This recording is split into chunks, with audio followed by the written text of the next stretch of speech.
Chapter 6 of the Memoirs of Sherlock Holmes, by Sir Arthur Conan Doyle. The Reigate Puzzle. It was some time before the health of my friend Mr. Sherlock Holmes recovered from the strain caused by his immense exertions in the spring of '87. The whole question of the Netherlands Sumatra Company and of the colossal schemes of Baron Maupertuis are too recent in the minds of the public, and are too intimately concerned with politics and finance to be fitting subjects for this series of sketches.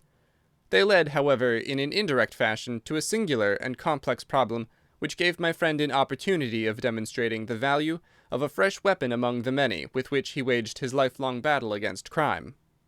On referring to my notes, I see that it was upon the 14th of April that I received a telegram from Lyons which informed me that Holmes was lying ill in the Hotel Dulong.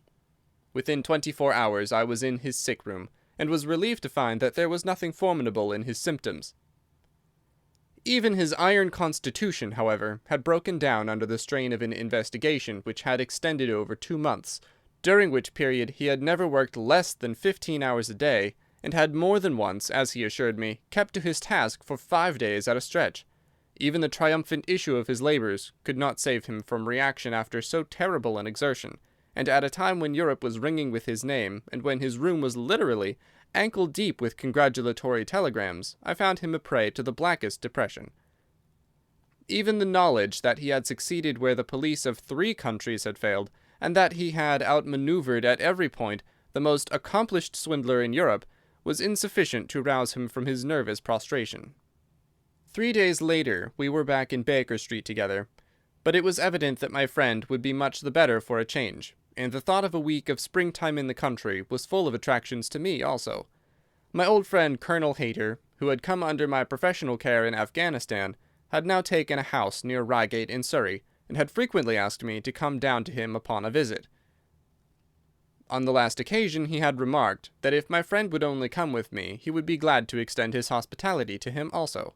A little diplomacy was needed, but when Holmes understood that the establishment was a bachelor one, and that he would be allowed the fullest freedom, he fell in with my plans, and a week after our return from Lyons we were under the Colonel's roof. Hayter was a fine old soldier who had seen much of the world, and he soon found, as I had expected, that Holmes and he had much in common. On the evening of our arrival, we were sitting in the Colonel's gun-room after dinner, Holmes stretched upon the sofa, while Hayter and I looked over his little armory of Eastern weapons. "By the way," said he suddenly, "I think I'll take one of these pistols upstairs with me in case we have an alarm." "An alarm?" said I. "Yes, we've had a scare in this part lately. Old Acton, who is one of our county magnates, had his house broken into last Monday. No great damage done, but the fellows are still at large." "No clue?" asked Holmes, cocking his eye at the Colonel. "None as yet, but the affair is a petty one of our little country crimes, which must seem too small for your attention, Mr. Holmes, after this great international affair." Holmes waved away the compliment, though his smile showed that it had pleased him. "Was there any feature of interest?" "I fancy not. The thieves ransacked the library, and got very little for their pains. The whole place was turned upside down, drawers burst open, and presses ransacked, with the result that an odd volume of Pope's Homer, 2 plated candlesticks, an ivory letter-weight, a small oak barometer, and a ball of twine are all that have vanished." "What an extraordinary assortment!" I exclaimed. "Oh, the fellows evidently grabbed hold of everything they could get." Holmes grunted from the sofa. "The county police ought to make something of that," said he. "Why, it is surely obvious that—" But I held up a finger. "You are here for a rest, my dear fellow. For heaven's sake, don't get started on a new problem when your nerves are all in shreds." Holmes shrugged his shoulders with a glance of comic resignation towards the Colonel, and the talk drifted away into less dangerous channels. It was destined, however, that all my professional caution should be wasted, for next morning the problem obtruded itself upon us in such a way that it was impossible to ignore it, and our country visit took a turn which neither of us could have anticipated. We were at breakfast when the Colonel's butler rushed in with all his propriety shaken out of him. "Have you heard the news, sir?" he gasped. "At the Cunningham, sir." "Burglary!" cried the Colonel with his coffee cup in mid-air. "Murder!"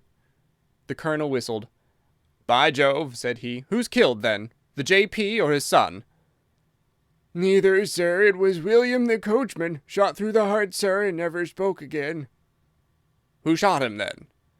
"The burglar, sir. He was off like a shot and got clean away. He just broke in at the pantry window when William came on him and met his end in saving his master's property." "What time?" "It was last night, sir, somewhere about 12. "Ah, then we'll step over afterwards," said the Colonel coolly, settling down to his breakfast again. "It's a baddish business," he added when the butler had gone. "He's our leading man round here, is old Cunningham, and a very decent fellow, too. He'll be cut up over this, for the man has been in his service for years, and was a good servant. It's evidently the same villains who broke into Acton's." "And stole that very singular collection," said Holmes thoughtfully. "Precisely. It may prove the simplest matter in the world, but all the same at first glance this is just a little curious, is it not? A gang of burglars acting in the country might be expected to vary the scene of their operations, and not to crack 2 cribs in the same district within a few days. When you spoke last night of taking precautions, I remember that it passed through my mind that this was probably the last parish in England to which the thief or thieves would be likely to turn their attention, which shows that I have still much to learn." "I fancy it's some local practitioner," said the Colonel. "In that case, of course, Acton's and Cunningham's are just the places he would go for, since they are far the largest about here." "And richest?" "Well, they ought to be, but they've had a lawsuit for some years, which had sucked the blood out of both of them, I fancy. Old Acton has some claim on half Cunningham's estate, and the lawyers have been at it with both hands." "If it's a local villain, there should not be much difficulty in running him down," said Holmes with a yawn. "All right, Watson, I don't intend to meddle." "Inspector Forrester, sir," said the butler, throwing open the door. The official, a smart, keen-faced young fellow, stepped into the room. "Good morning, Colonel," said he. "I hope I don't intrude, but we hear that Mr. Holmes of Baker Street is here." The Colonel waved his hand towards my friend, and the inspector bowed. "We thought that perhaps you would care to step across, Mr. Holmes."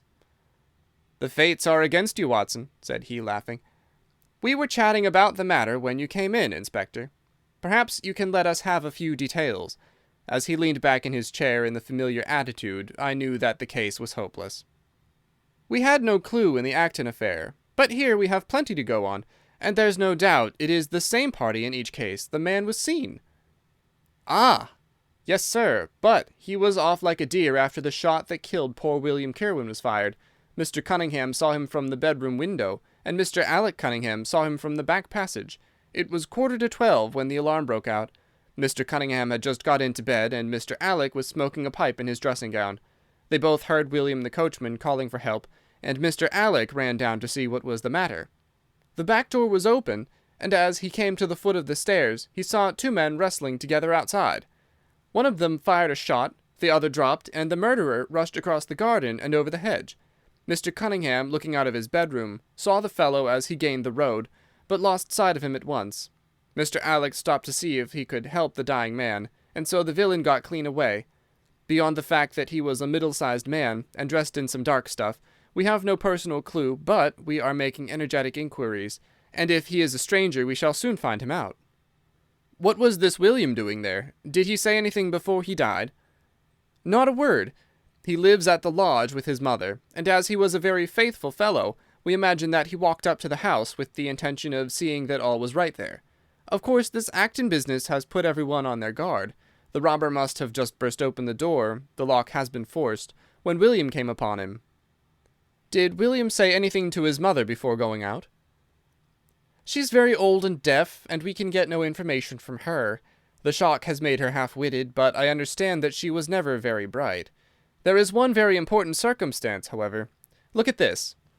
He took a small piece of torn paper from a notebook and spread it out upon his knee. "This was found between the finger and thumb of the dead man. It appears to be a fragment torn from a larger sheet. You will observe that the hour mentioned upon it is the very time at which the poor fellow met his fate. You see that his murderer might have torn the rest of the sheet from him, or he might have taken this fragment from the murderer. It reads almost as though it were an appointment." Holmes took up the scrap of paper, a facsimile of which is here reproduced. "D. at 11:45 learn what may be."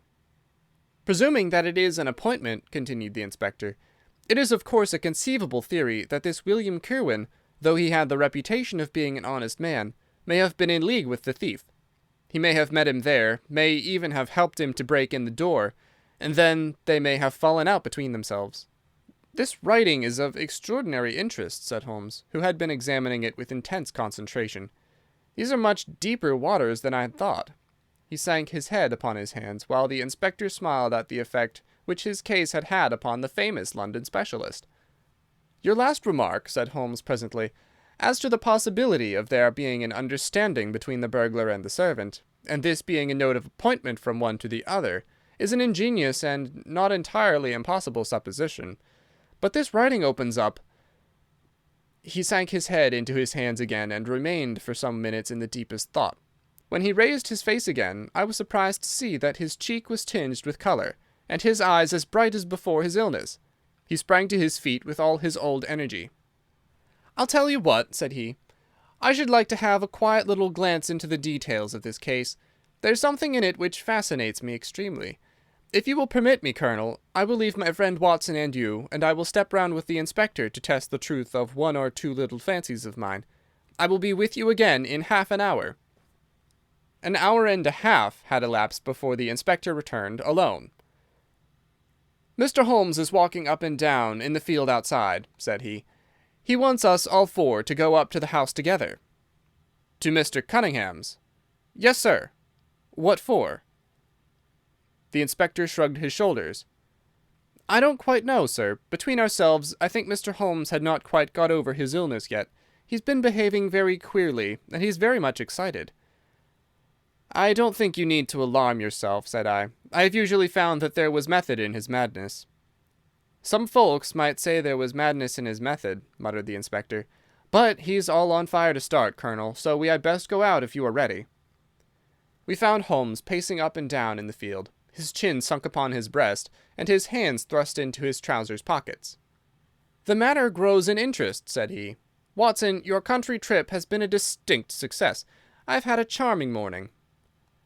"You've been up to the scene of the crime, I understand," said the Colonel. "Yes, the inspector and I have made quite a little reconnaissance together." "Any success?"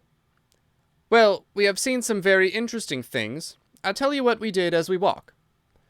First of all, we saw the body of this unfortunate man. He certainly died from a revolver wound, as reported." "Had you doubted it, then?" "Oh, it is as well to test everything. Our inspection was not wasted.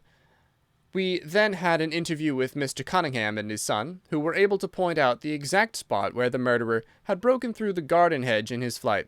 That was of great interest." "Naturally." "Then we had a look at this poor fellow's mother. We could get no information from her, however, as she is very old and feeble." "And what is the result of your investigations?" "The conviction that the crime is a very peculiar one. Perhaps our visit now may do something to make it less obscure. I think that we are both agreed, Inspector, that the fragment of paper in the dead man's hand, bearing as it does the very hour of his death written upon it, is of extreme importance." "It should give a clue, Mr. Holmes." "It does give a clue. Whoever wrote that note was the man who brought William Kirwan out of his bed at that hour. But where is the rest of that sheet of paper?" "I examined the ground carefully in the hope of finding it," said the inspector. "It was torn out of the dead man's hand. Why was someone so anxious to get possession of it? Because it incriminated him. And what would he do with it? Thrust it into his pocket, most likely, never noticing that a corner of it had been left in the grip of the corpse. If we could get the rest of that sheet, it is obvious that we should have gone a long way towards solving the mystery." "Yes, but how can we get at the criminal's pocket before we catch the criminal?" Well, well, it was worth thinking over. Then there was another obvious point. The note was sent to William. The man who wrote it could not have taken it. Otherwise, of course, he might have delivered his own message by word of mouth. Who brought the note, then? Or did it come through the post? "I have made inquiries," said the inspector. "William received a letter by the afternoon post yesterday. The envelope was destroyed by him." "Excellent!" cried Holmes, clapping the inspector on the back. "You've seen the postman. It is a pleasure to work with you. Well, here is the lodge, and if you will come up, Colonel, I will show you the scene of the crime." We passed the pretty cottage where the murdered man had lived, and walked up an oak-lined avenue to the fine old Queen Anne house, which bears the date of Malplaquet upon the lintel of the door. Holmes and the inspector led us round it until we came to the side gate, which is separated by a stretch of garden from the hedge which lines the road. A constable was standing at the kitchen door. "Throw the door open, officer," said Holmes. Now, it was on those stairs that young Mr. Cunningham stood and saw the two men struggling just where we are. Old Mr. Cunningham was at that window, the second on the left, and he saw the fellow get away just to the left of that bush. Then Mr. Alec ran out and knelt beside the wounded man. The ground is very hard, you see, and there are no marks to guide us. As he spoke, two men came down the garden path from round the angle of the house. The one was an elderly man with a strong, deep-lined, heavy-eyed face, the other a dashing young fellow whose bright smiling expression and showy dress were in strange contrast with the business which had brought us there. "Still at it, then?" said he to Holmes. "I thought you Londoners were never at fault. You don't seem to be so very quick, after all." "Ah, you must give us a little time," said Holmes good-humouredly. "You'll want it," said young Alec Cunningham. "Why, I don't see that we have any clue at all." "There's only one," answered the inspector. "We thought that if we could only find— Good heavens, Mr. Holmes, what is the matter?" My poor friend's face had suddenly assumed the most dreadful expression. His eyes rolled upwards, his features writhed in agony, and with a suppressed groan he dropped on his face upon the ground. Horrified at the suddenness and severity of the attack, we carried him into the kitchen, where he lay back in a large chair, and breathed heavily for some minutes. Finally, with a shamefaced apology for his weakness, he rose once more. "Watson would tell you that I have only just recovered from a severe illness," he explained. "I am liable to these sudden nervous attacks." "Shall I send you home in my trap?" asked old Cunningham.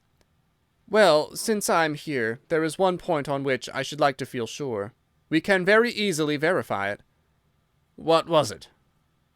"Well, it seems to me that it is just possible that the arrival of this poor fellow William was not before, but after the entrance of the burglary into the house. You appear to take it for granted that, although the door was forced, the robber never got in." "I fancy that is quite obvious," said Mr. Cunningham gravely. "Why, my son Alec had not yet gone to bed, and he would certainly have heard any one moving about." "Where was he sitting?" "I was smoking in my dressing-room." "Which window is that?" "The last on the left, next to my father's." "Both of your lamps were lit, of course?" "Undoubtedly." "There are some very singular points here," said Holmes, smiling. "Is it not extraordinary that a burglary, and a burglar who had had some previous experience, should deliberately break into a house at a time when he could see from the lights that two of the family were still afoot?" "He must have been a cool hand." "Well, of course, if the case were not an odd one, we should not have been driven to ask you for an explanation," said young Mr. Alec. "But as to your ideas that the man had robbed the house before William tackled him, I think it a most absurd notion. Wouldn't we have found the place disarranged and missed the things which he had taken?" "It depends on what the things were," said Holmes. "You must remember that we are dealing with a burglar who is a very peculiar fellow, and who appears to work on lines of his own. Look, for example, at the queer lot of things which he took from Acton's. What was it? A ball of string, a letter weight, and I don't know what other odds and ends." "Well, we are quite in your hands, Mr. Holmes," said old Cunningham. "Anything which you or the inspector may suggest will most certainly be done." "In the first place," said Holmes, "I should like you to offer a reward, coming from yourself, for the officials may take a little time before they would agree upon the sum, and these things cannot be done too promptly. I have jotted down the form here, if you would not mind signing it. £50 was quite enough, I thought." "I would willingly give 500, said the J.P., taking the slip of paper and the pencil which Holmes handed to him. "This is not quite correct, however," he added, glancing over the document. "I wrote it rather hurriedly. You see, you begin, whereas at about 1:45 on Tuesday morning an attempt was made, and so on. It was at 11:45, as a matter of fact." I was pained at the mistake, for I knew how keenly Holmes would feel any slip of the kind. It was his specialty to be accurate as to fact, but his recent illness had shaken him, and this one little incident was enough to show me that he was still far from being himself. He was obviously embarrassed for an instant, while the inspector raised his eyebrows, and Alec Cunningham burst into a laugh. The old gentleman corrected the mistake, however, and handed the paper back to Holmes. "Get it printed as soon as possible," he said. "I think your idea is a good one." Holmes put the slip of paper carefully away into his pocket-book. "And now," said he, "it really would be a good thing that we should all go over the house together and make certain that this rather erratic burglar did not, after all, carry anything away with him." Before entering, Holmes made an examination of the door, which had been forced. It was evident that a chisel or strong knife had been thrust in, and the lock forced back with it. We could see the marks in the wood where it had been pushed in. "You don't use bars, then?" he asked. "We have never found it necessary." "You don't keep a dog?" "Yes, but he is chained on the other side of the house." "When do the servants go to bed?" "About 10. "I understand that William was usually in bed also at that hour." "Yes." "It is singular that on this particular night he should have been up. Now, I should be very glad if you would have the kindness to show us over the house, Mr. Cunningham." A stone-flagged passage, with the kitchens branching away from it, led by a wooden staircase directly to the first floor of the house. It came out upon the landing opposite to a second, more ornamental stair which came up from the front hall. Out of this landing opened the drawing-room, and several bedrooms, including those of Mr. Cunningham and his son. Holmes walked slowly, taking keen note of the architecture of the house. I could tell from his expression that he was on a hot scent, and yet I could not in the least imagine in what direction his inferences were leading him. "My good sir," said Mr. Cunningham, with some impatience, "this is surely very unnecessary. That is my room at the end of the stairs, and my son's is the one beyond it. I leave it to your judgment whether it was possible for the thief to have come up here without disturbing us." "You must try round and get on a fresh scent, I fancy," said the son with a rather malicious smile. "Still, I must ask you to humour me a little further. I should like, for example, to see how far the windows of the bedrooms command the front. This, I understand, is your son's room." He pushed open the door. "And that, I presume, is the dressing-room in which he sat smoking when the alarm was given. Where does the window of that look out to?" He stepped across the bedroom, pushed open the door, and glanced round the other chamber. "I hope that you're satisfied now," said Mr. Cunningham, tartly. "Thank you. I think I have seen all that I wished." "Then, if it is really necessary, we can go into my room." "If it is not too much trouble." The J.P. shrugged his shoulders, and led the way into his own chamber, which was a plainly furnished and commonplace room. As we moved across it in the direction of the window, Holmes fell back until he and I were the last of the group. Near the foot of the bed stood a dish of oranges and a carafe of water. As we passed it, Holmes, to my unutterable astonishment, leaned over in front of me and deliberately knocked the whole thing over. The glass smashed into 1,000 pieces, and the fruit rolled about into every corner of the room. "You've done it now, Watson," said he coolly. "A pretty mess you've made of the carpet." I stooped in some confusion and began to pick up the fruit, understanding for some reason my companion desired me to take the blame upon myself. The others did the same and set the table on its legs again. "Hullo!" cried the inspector. "Where's he got to?" Holmes had disappeared. "Wait here an instant," said young Alec Cunningham. "The fellow is off his head, in my opinion. Come with me, father, and see where he has got to." They rushed out of the room, leaving the inspector, the colonel, and me staring at each other. "'Pon my word, I'm inclined to agree with Master Alec," said the official. "It may be the effect of this illness, but it seems to me that—" His words were cut short by a sudden scream of "Help! Help! Murder!"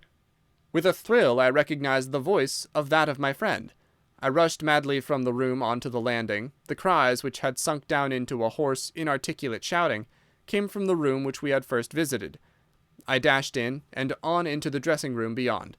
The two Cunninghams were bending over the prostrate figure of Sherlock Holmes, the younger clutching his throat with both hands, while the elder seemed to be twisting one of his wrists. In an instant the three of us had torn them away from him, and Holmes staggered to his feet, very pale and evidently greatly exhausted.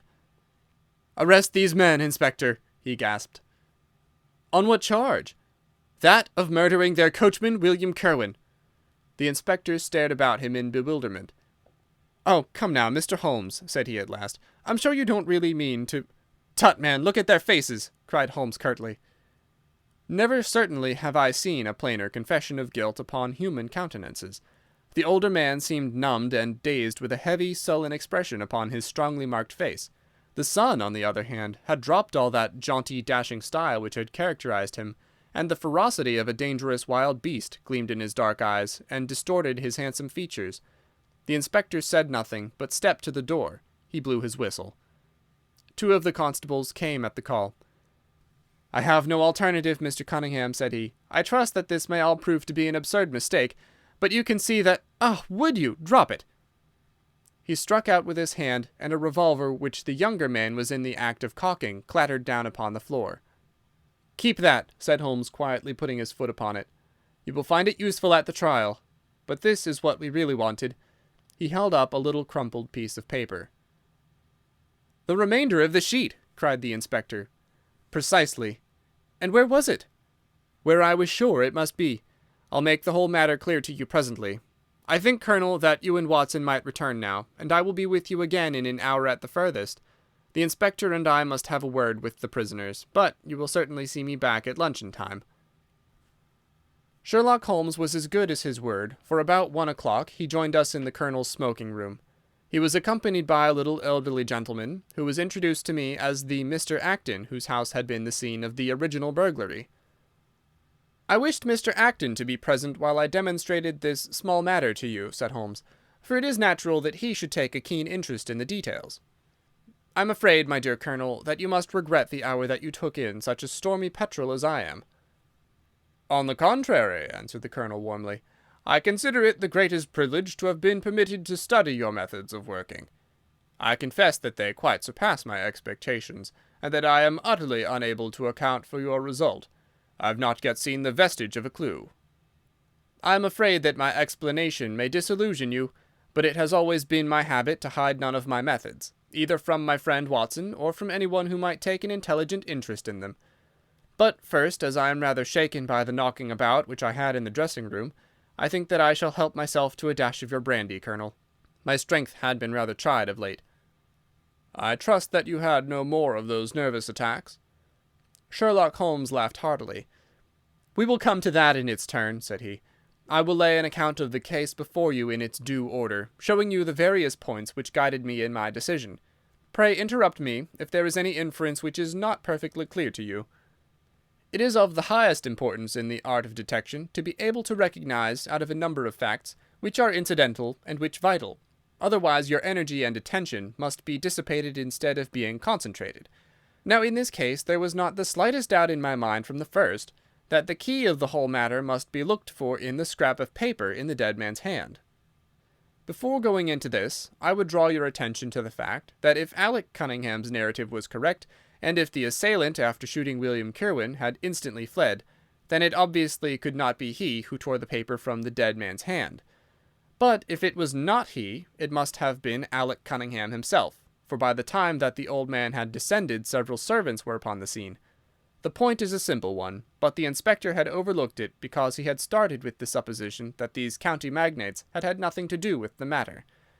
Now, I make a point of never having any prejudices, and of following docilely wherever fact may lead me, and so, in the very first stage of the investigation, I found myself looking a little askance at the part which had been played by Mr. Alec Cunningham.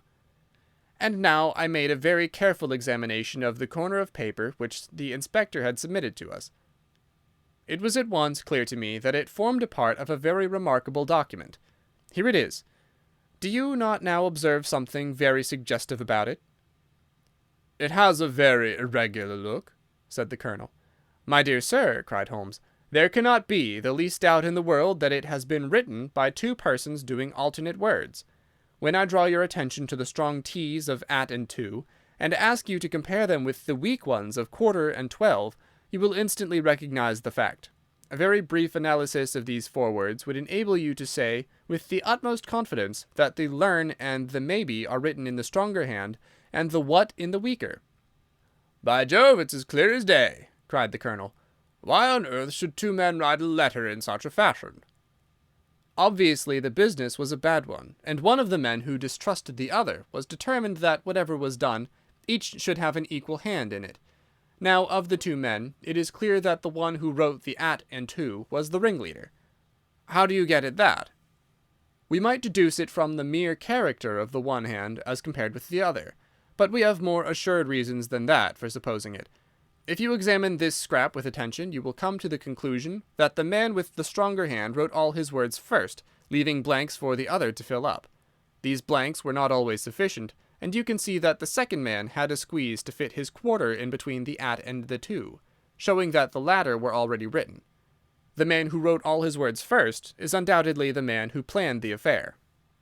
"Excellent!" cried Mr. Acton. "But very superficial," said Holmes. "We come now, however, to a point which is of importance. You may not be aware that the deduction of a man's age from his writing is one which has been brought to considerable accuracy by experts. In normal cases, one can place a man in his true decade with tolerable confidence. I say normal cases because ill health and physical weakness reproduce the signs of old age, even when the invalid is a youth.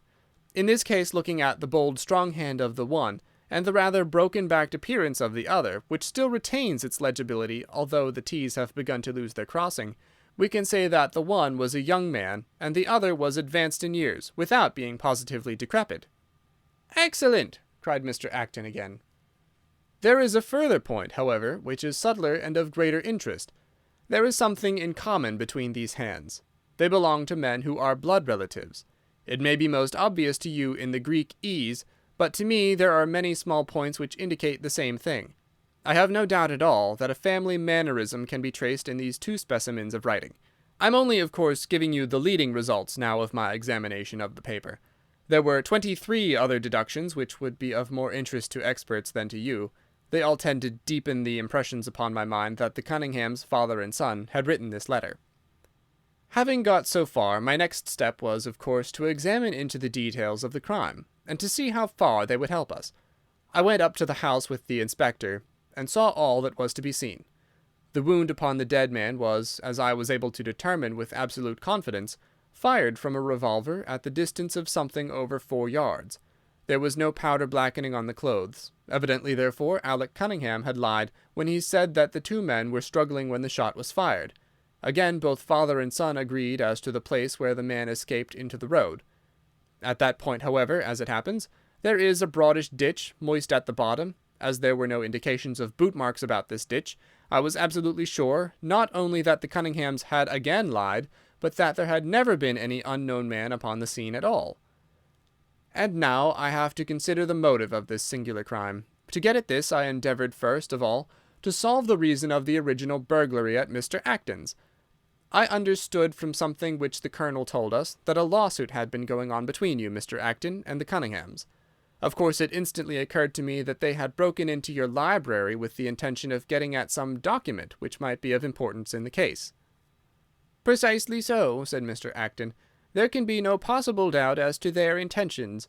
I have the clearest claim upon half of their present estate, and if they could have found a single paper, which fortunately was in the strong box of my solicitors, they would undoubtedly have crippled our case." "There you are," said Holmes, smiling. "It was a dangerous, reckless attempt, in which I seemed to trace the influence of young Alec. Having found nothing, they tried to divert suspicion by making it appear to be an ordinary burglary, to which end they carried off whatever they could lay their hands upon. That is all clear enough, but there was much that was still obscure. What I wanted above all was to get the missing part of that note. I was certain that Alec had torn it out of the dead man's hand, and almost certain that he must have thrust it into the pocket of his dressing gown. Where else could he have put it? The only question was whether it was still there. It was worth an effort to find out, and for that object we all went up to the house. The Cunninghams joined us, as you doubtless remember, outside the kitchen door.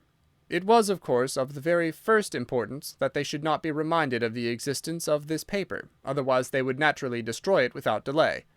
The inspector was about to tell them the importance which we attached to it, when, by the luckiest chance in the world, I tumbled down in a sort of fit, and so changed the conversation.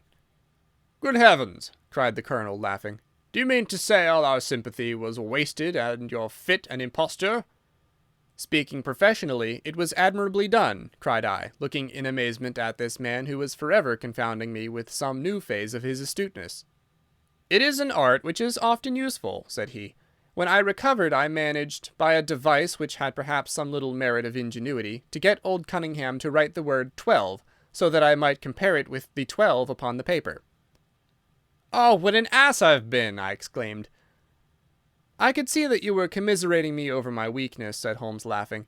I was sorry to cause you the sympathetic pain which I know that you felt. We then went upstairs together, and having entered the room, and seen the dressing-gown hanging up behind the door, I contrived, by upsetting a table, to engage their attention for the moment, and slipped back to examine the pockets. I had hardly got the paper, however, which was, as I had expected, in one of them, when the two Cunninghams were on me, and would, I verily believe, have murdered me then and there but for your prompt and friendly aid. As it is, I feel that young man's grip on my throat now, and the father has twisted my wrist round in the effort to get the paper out of my hand. They saw that I must know all about it, you see, and the sudden change from absolute security to complete despair made them perfectly desperate. I had a little talk with old Cunningham afterwards as to the motive of the crime. He was tractable enough, though his son was a perfect demon, ready to blow out his own or anybody else's brains if he could have got to his revolver. When Cunningham saw that the case against him was so strong, he lost all heart and made a clean breast of everything. It seems that William had secretly followed his two masters on the night when they made their raid upon Mr. Acton's, and having thus got them into his power, proceeded under threats of exposure to levy blackmail upon them. Mr. Alec, however, was a dangerous man to play games of that sort with. It was a stroke of positive genius on his part to see in the burglary scare which was convulsing the countryside an opportunity of plausibly getting rid of the man whom he feared. William was decoyed up and shot, and had they only got the whole of the note and paid a little more attention to detail in the accessories, it is very possible that suspicion might never have been aroused. "And the note?" I asked. Sherlock Holmes placed the subjoined paper before us. "If you will only come round at 11:45 to the east gate, you will learn what will very much surprise you, and may be of the greatest service to you and also to Annie Morrison. But say nothing to anyone upon the matter." "It is very much the sort of thing that I expected," said he. "Of course we do not yet know what the relations may have been between Alec Cunningham, William Kirwan, and Annie Morrison, but the results show that the trap was skilfully baited. I am sure that you cannot fail to be delighted with the traces of heredity shown in the P's and in the tails of the G's. The absence of the I dots in the old man's writing is also most characteristic. Watson, I think our quiet rest in the country has been a distinct success, and I shall certainly return much invigorated to Baker Street tomorrow." End of Adventure 6. The Reigate Puzzle.